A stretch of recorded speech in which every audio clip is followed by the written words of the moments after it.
Bonjour à tous, enfin rebonjour à tous. Donc on va revenir un petit peu dans nos CESU, dans nos centres d'enseignement des soins d'urgence. Et l'intervention qu'on s'est posée, en effet, enfin la question qu'on s'est posée, le numérique dans les CESU, un juste équilibre. On s'est posé la question du point d'interrogation. Un juste équilibre, point d'interrogation. Et pour commencer, on va utiliser le numérique. C'est que vous allez sortir vos smartphones. Vous allez flasher le QR code qui s'affiche, ou ceux pour lesquels vous n'avez pas de QR code. Vous allez pouvoir vous connecter en fait sur votre navigateur Internet et taper europa.klaxoon.com avec le code que vous voyez inscrit. Donc vous avez une question qui va s'afficher, donc des questions roses. Vous avez bien sûr un pseudo. Vous pouvez mettre n'importe quoi en termes de pseudo. Ce ne sera pas tracé. On n'ira pas chercher ceux qui ont mis des mauvaises questions. La question à laquelle il faut que vous répondiez, c'est à quelle fréquence utilisez-vous les outils numériques en formation, notamment dans les CESU? Et normalement, on devrait voir vos réponses apparaître en direct. Si la régie fait le lien, voilà.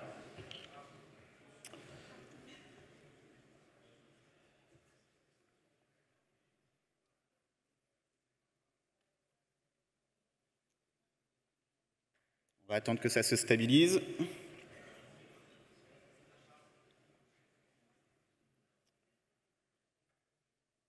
Donc, Philippe va prendre en photo et on reviendra dessus après.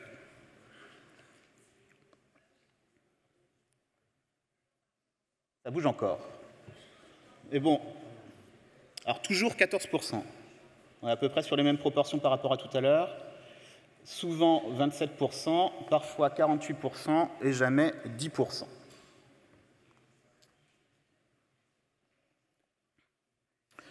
Donc, on va pouvoir repasser après sur le diapo.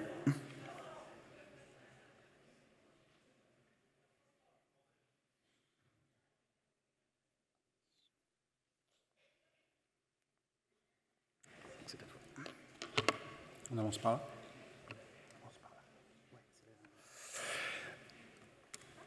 Alors, avant de rentrer dans le vif du sujet, un petit préambule, et la première, finalement, il y a deux questions. Ah oui, je ne vois pas bien, pardon. Le numérique dans les CESU et puis un juste équilibre. Et donc, dans le numérique des CESU, on a souhaité faire un retour avec Luc, un retour en arrière sur ce qui a pu être présenté lors des derniers colloques.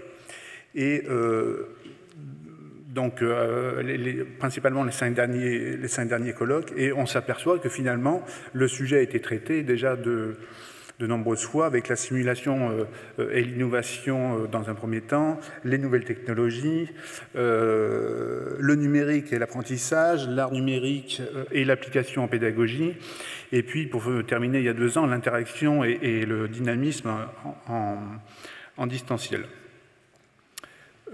D'ailleurs, pour ceux qui n'ont pas pu assister au colloque, vous avez la chance d'aller sur le site de l'ANCESU pour pouvoir voir en fait certaines présentations numériques quand il nous tient.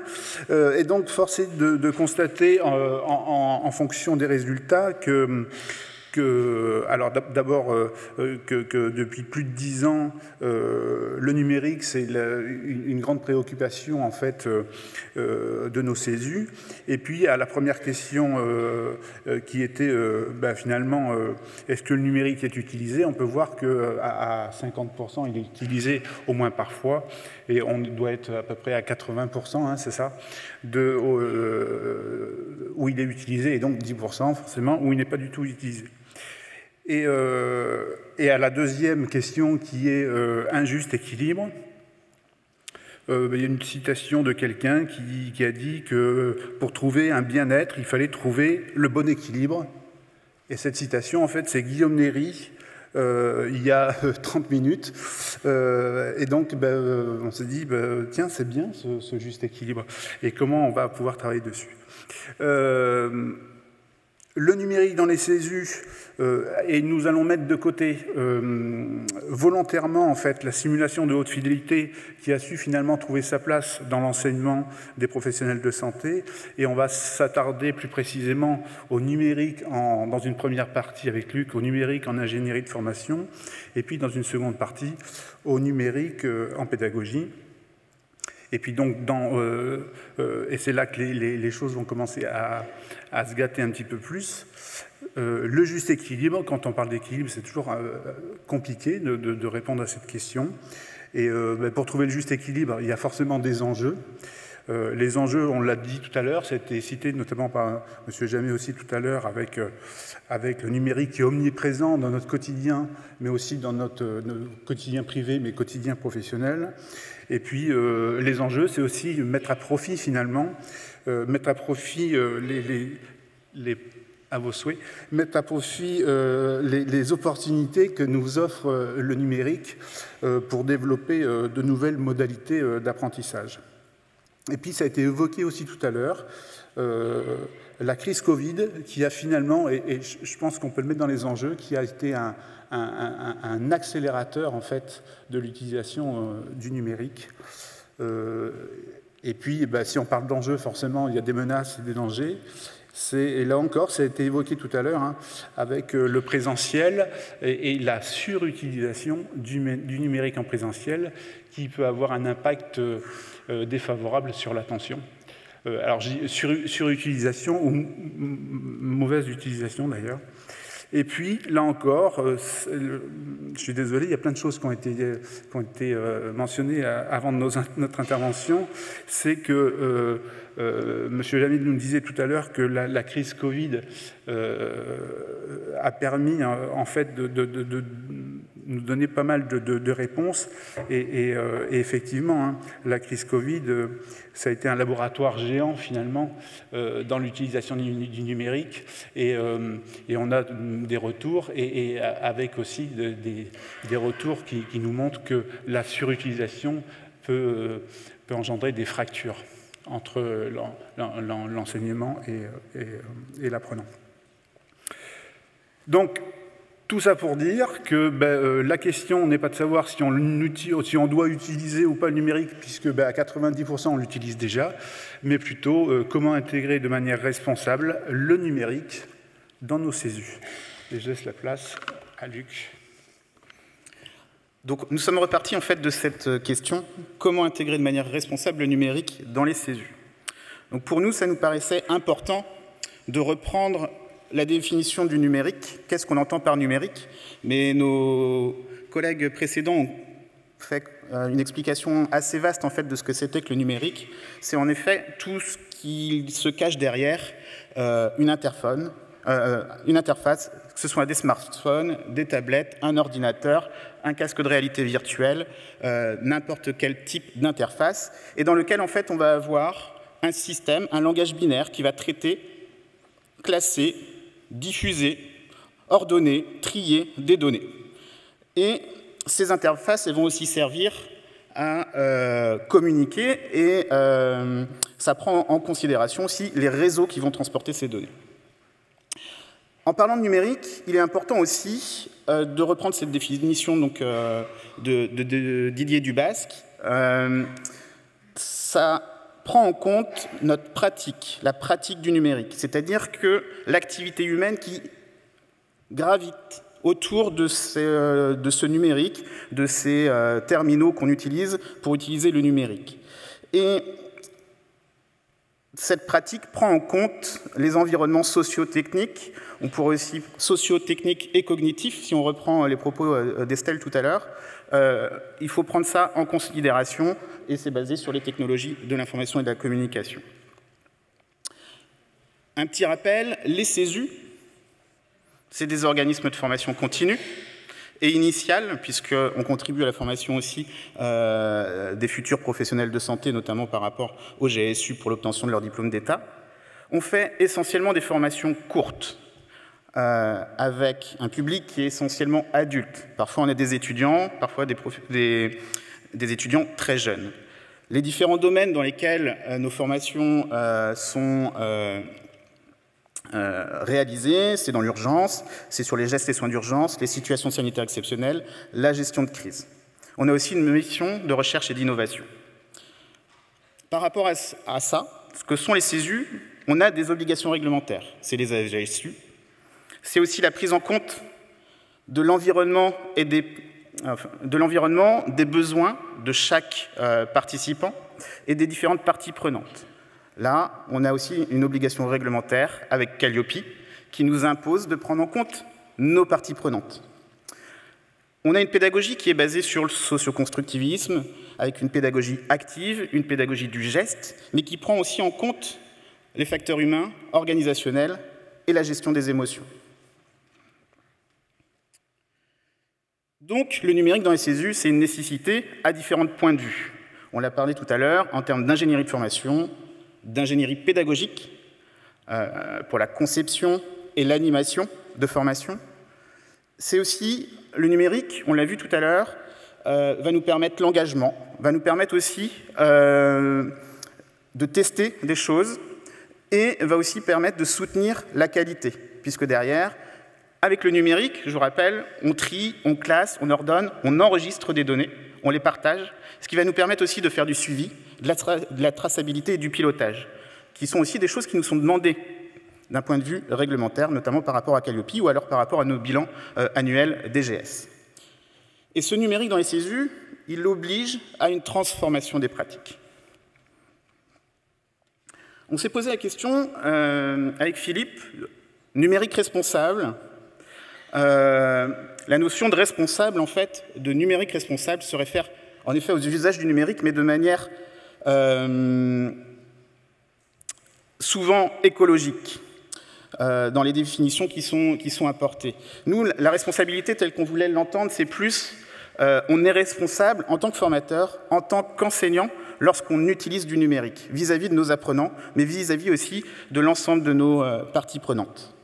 Donc on s'est posé aussi la question de est-ce que ce ne serait pas plutôt de la sobriété numérique, c'est-à-dire se poser la question de est-ce qu'on utilise, il faut utiliser le numérique, mais plutôt avec tempérance, avec modération et dans la mesure, plutôt que de faire du tout numérique.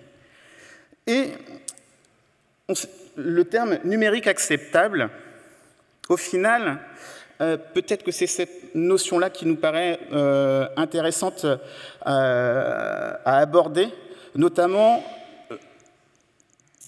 pour s'émanciper peut-être par rapport à nos pratiques actuelles en formation, mais tout en n'étant pas aliénant.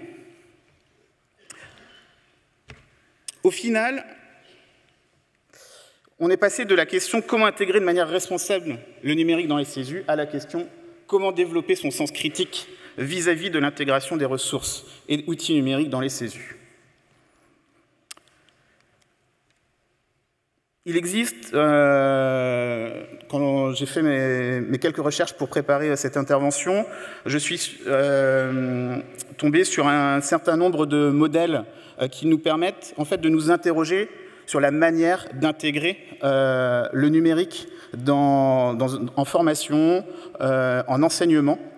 Et notamment, on a un modèle qui s'appelle le modèle SAMR, qui questionne en fait pourquoi on veut intégrer du numérique dans nos formations en 4 niveaux. Est-ce qu'on veut substituer une activité? Est-ce qu'on veut augmenter l'effet pédagogique? Est-ce qu'on veut modifier une pratique ou est-ce qu'on veut redéfinir? Et ensuite, on a 3 autres modèles, dont un qui est présenté ici, le modèle RAT, qui nous paraissait le plus simple à comprendre pour se dire, est-ce que lorsque j'intègre du numérique en formation, je veux simplement remplacer quelque chose, c'est-à-dire j'avais un tableau où j'écrivais et puis je transforme en PowerPoint. Donc là, je vais remplacer quelque chose, mais sans attendre d'effet direct. On a aussi le A pour amplifier. Est-ce que je veux amplifier l'efficience, l'efficacité en fait de ma pratique enseignante, ou est-ce que je veux transformer la technologie qui permet de réorganiser les pratiques. Et tout à l'heure, Estelle Michinov en a parlé sur ses dernières diapos. Notamment, il y a aussi un modèle qui vient compléter en fait, ce modèle RAT avec le PIC, où en fait, on va croiser les deux données, PIC et RAT, avec la position de l'apprenant, s'il est passif, interactif ou créatif vis-à-vis de la technologie numérique. Mais le numérique suppose aussi qu'on prenne en compte, donc ça c'est le modèle TEPAC pour intégrer le numérique, de prendre en compte en fait des compétences du point de vue de l'enseignant, du point de vue du formateur, mais aussi du point de vue de l'apprenant. Quelles compétences il a d'un point de vue du numérique et de l'usage du numérique. Tout ça pour arriver à construire ou intégrer du numérique dans une formation, ni plus ni moins que partir d'un besoin, s'interroger sur est-ce que j'ai vraiment besoin déjà du numérique. J'ai peut-être une formation qui ne marche pas très bien. Si j'utilisais du numérique peut-être pour renforcer, pour amplifier ou pour transformer une activité, eh bien, il va falloir que je parte d'une collecte des besoins. C'est qui mes professionnels? C'est qui mes apprenants? C'est qui mes formateurs? Ils ont besoin de quoi? Et j'ai besoin d'atteindre quel objectif? On va passer par la phase de conception, puis ensuite on va l'implémenter dans un outil. Tout à l'heure, on a utilisé Klaxoon pour être interactif. On peut utiliser d'autres outils. Ça va être l'implémentation. On va tester, on va déployer lors de notre formation, et puis ensuite on va évaluer, c'est la maintenance, on va corriger éventuellement les dysfonctionnements, et on va repasser sur un cycle collecte des besoins, conception, implémentation, etc. C'est un cercle vertueux. Et aussi, toujours se poser la question, j'en ai eu besoin à un moment donné, mais est-ce que j'en ai toujours besoin? Un petit exemple impliqué à l'ingénierie de formation, donc on est global en termes d'ingénierie de formation, c'est se poser la question sur l'utilisation, par exemple, d'un logiciel de gestion administrative dans un CESU. Les défis, améliorer l'engagement des apprenants, répondre aux critères de certification Calliope. Engagement des apprenants, pourquoi? Comment je peux faire? Le fait d'avoir un logiciel de gestion administrative, je vais proposer une valeur. Derrière, ça va être par exemple l'envoi de convocation pour favoriser l'engagement, la motivation à venir en formation. Peut-être que ma convocation, après, je vais la réfléchir mon média. On en parlait tout à l'heure sur la manière de concevoir un diaporama, mais c'est exactement la même chose, la manière de concevoir ma convocation pour donner l'envie de venir en formation. C'est aussi peut-être automatiser l'envoi de tests de positionnement et considérer l'apprenant dans ses besoins par rapport à ce logiciel de gestion administrative. D'accord, on va lui demander des données, parce qu'on a besoin de les enregistrer. Mais ce logiciel de gestion administrative, c'est qu'est-ce qu'il me propose en plus pour favoriser et servir l'ingénierie de formation.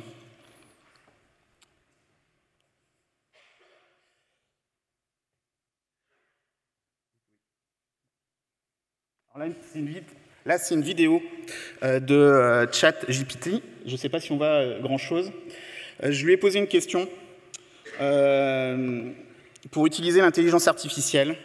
Et là, je lui ai demandé, en fait, de me créer un scénario de formation de gestes et soins d'urgence pour des étudiants en première année d'école d'infirmière qui met en place, alors j'ai plus tout le script, mais en tout cas, il m'a fourni tout un ensemble tout un conducteur pédagogique avec une évaluation à la clé, savoir, je voulais utiliser une pédagogie active en variant les activités, et ça m'a permis de construire quelque chose. Donc, service, utilisation de l'intelligence artificielle dans la conception de formation. Les défis.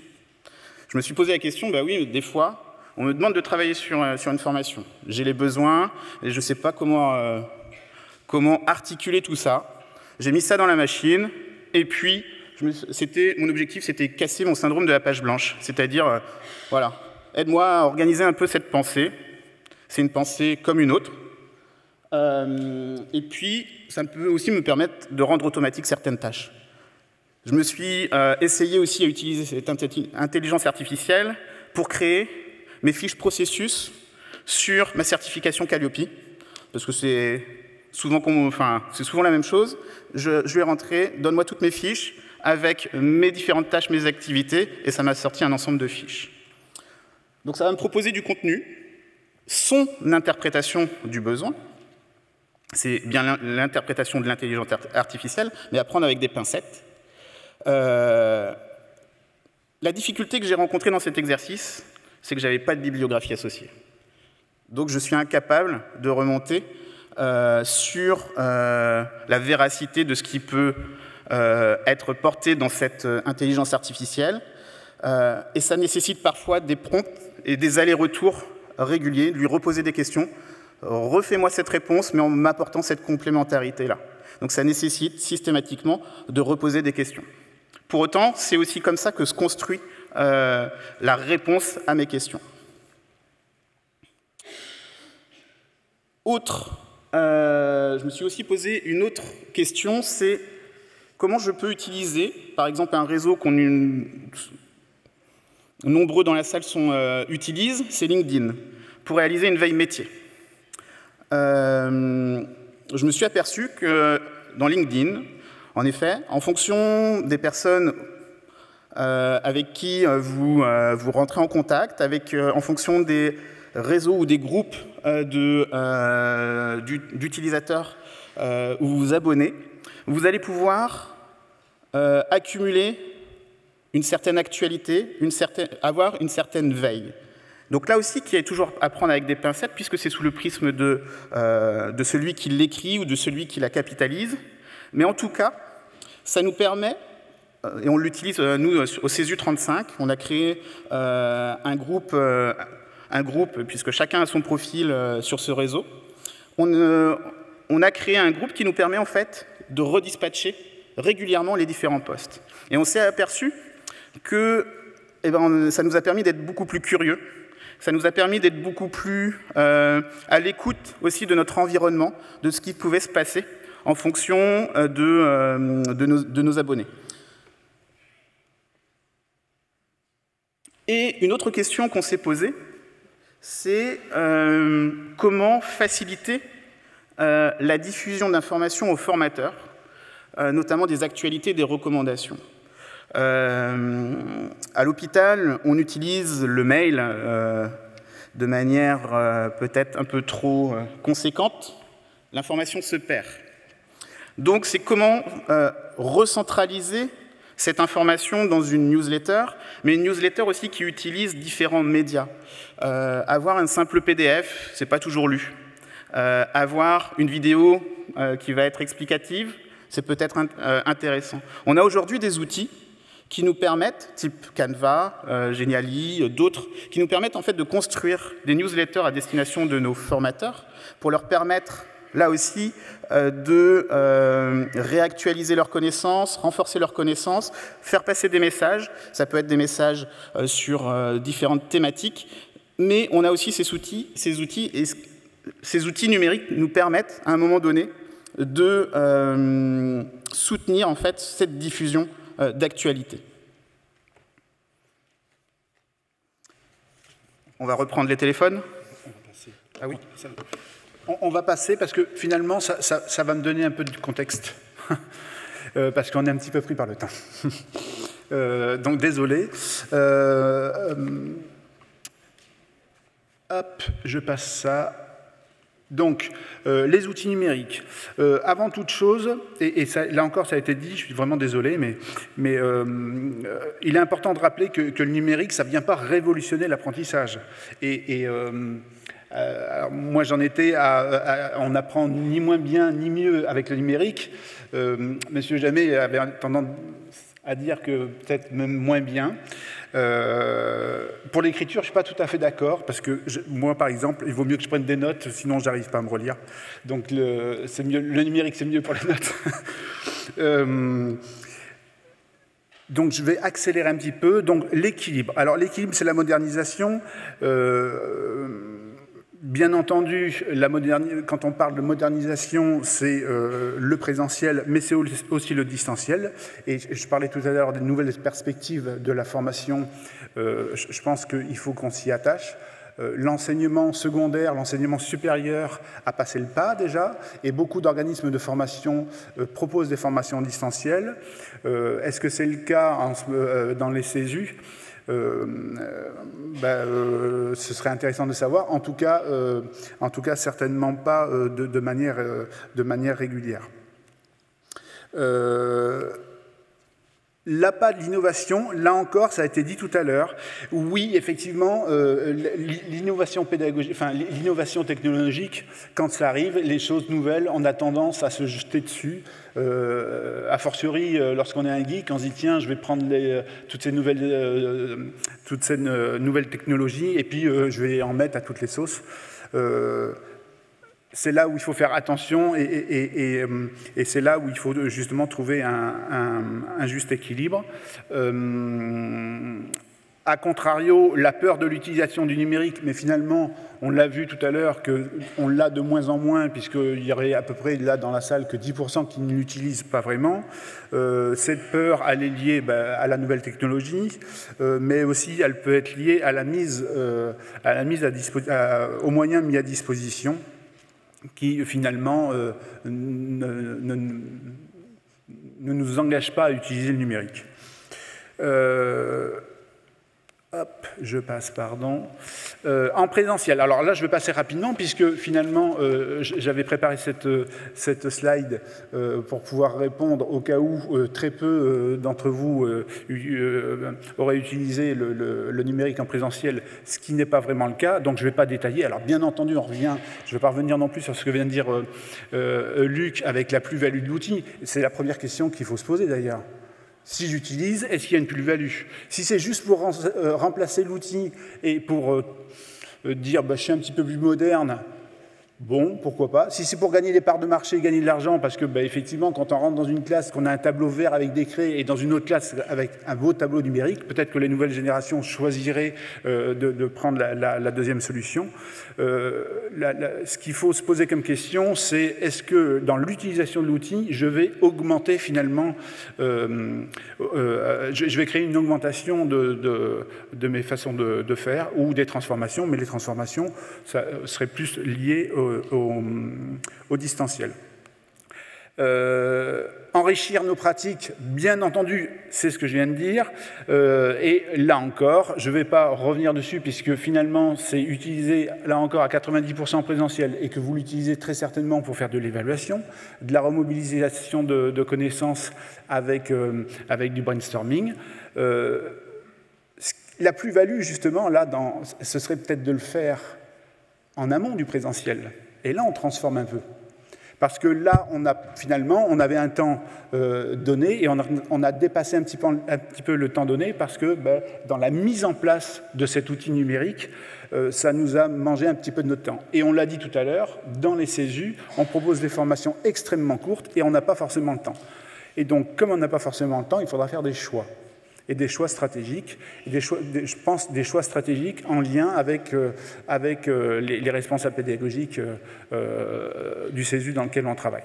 Je voudrais quand même fixer votre attention justement sur l'utilisation du numérique pour favoriser l'attention. Et tiens, je veux favoriser l'attention en vous demandant de bien faire attention aux petits pictogrammes. Il y en aura 3 autres qui vont suivre. Favoriser l'attention, je pense qu'avec le numérique, oui, on peut favoriser l'attention un petit peu plus facilement. Attention avec la vidéo, parce qu'on a tendance aussi à surutiliser la vidéo, mais finalement, la vidéo, il y a tellement de choses à voir que on ne fixe pas tant l'attention que ça, sauf si on démontre, comme vous l'avez dit tout à l'heure, ce qu'on veut vraiment montrer. Ce qui est extrêmement intéressant avec le numérique, c'est la possibilité d'avoir du feedback, mais d'avoir du feedback beaucoup plus précis que ce qu'on peut faire sans numérique. Le feedback, il peut être individuel, individualisé et sur l'ensemble du groupe, et on peut travailler sur le feedback pour l'enseignant qui va finalement faire du réajustement pendant sa formation et réajuster le message donné si justement le feedback n'est pas de bonne qualité, puis le feedback aussi pour l'apprenant qui va pouvoir finalement se positionner dans son apprentissage. J'ai bientôt fini. Je vais passer volontairement à ça, puisqu'on l'a dit, pour soutenir l'apprentissage, les faire des choix. Ça, on passe parce qu'on n'a pas le temps. Et on va parler un petit mot sur le distanciel. Et puisqu'on parlait de l'équilibre, on peut parler aussi du déséquilibre dans nos CESU. Voilà. Est-ce qu'on l'utilise vraiment en distanciel et pour quelles raisons on ne l'utilise pas justement en distanciel? Je parlais tout à l'heure des moyens. C'est certainement une des raisons pour lesquelles on n'utilise pas le distanciel dans les CESU. Et puis la deuxième chose aussi qui fait qu'on ne l'utilise peut-être pas, c'est que 85% de nos apprenants qui passent dans nos CESU viennent pour des AFGSU1, AFGSU2 et réactualisation. Et à ce jour, ça ne peut être fait qu'en présentiel. Alors oui, ça a été fait un petit peu pendant le Covid, mais on ne pouvait pas parler vraiment de distanciel puisqu'on était plus dans de la visio. Le blended learning, ok, oui, on peut le développer, mais ça veut dire qu'il y a un coût, parce que pour pouvoir développer du blended learning, il va falloir acheter un LMS et de l'hébergement, et puis il y a des coûts de préparation. Ce qui peut être extrêmement intéressant, et ça fait du lien là aussi avec ce qui a pu être dit avec M. Binquet tout à l'heure, c'est proposer de l'accompagnement. L'accompagnement, qu'est-ce que j'entends par accompagnement? C'est l'accompagnement en pré-formation pour pouvoir préparer finalement nos cerveaux à intégrer l'information qu'on va avoir en présentiel. On l'a vu tout à l'heure avec M. Binquet, il y a un enjeu majeur à mon avis. Et la deuxième chose, c'est en post-formation, le dernier petit pictogramme, en post-formation, pardon, je suis perdu puisque je vais trop vite forcément, en post-formation pour consolider les savoirs. On l'a vu, le savoir, on peut le garder en mémoire que si on le consolide à très court terme, mais aussi c'est la consolidation avec le maintien des connaissances. Si on compare ça avec notre AFGSU et notre réactualisation, est-ce qu'on peut faire du maintien de compétences à 2 ans, par exemple, ou à 1 an? Peut-être que le numérique pourrait nous aider. Je voudrais finir quand même avec les 4 petits pictogrammes parce que finalement, attention, engagement, retour d'information et consolidation, ça fait référence aux 4 piliers de l'apprentissage chers à Stanislas Dehaene. Et puis, juste 30 secondes parce que ça va me faire plaisir.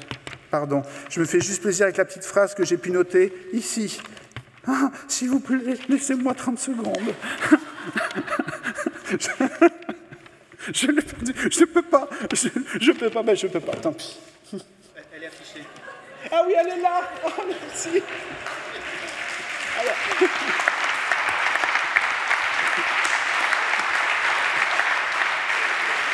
Comme ça, la boucle est bouclée, je veux dire, avec les 5 colloques, les 5 derniers colloques. Merci, vraiment désolé. Merci Philippe, merci Luc pour cette présentation.